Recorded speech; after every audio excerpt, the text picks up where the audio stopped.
بسم اللہ الرحمن الرحیم۔ سلسلہ چہل حدیث نمبر 12۔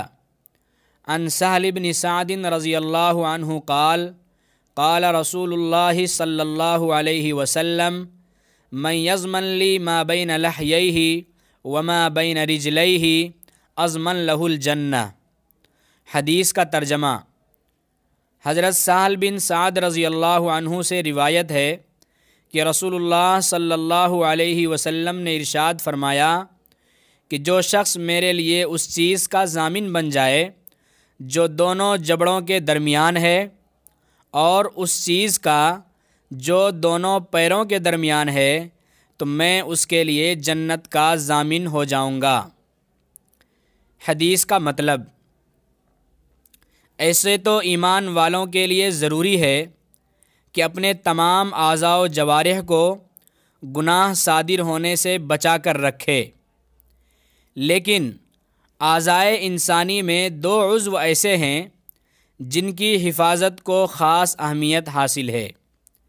ان میں سے ایک عضو شرمگاہ ہے اور دوسرا عضو زبان ہے۔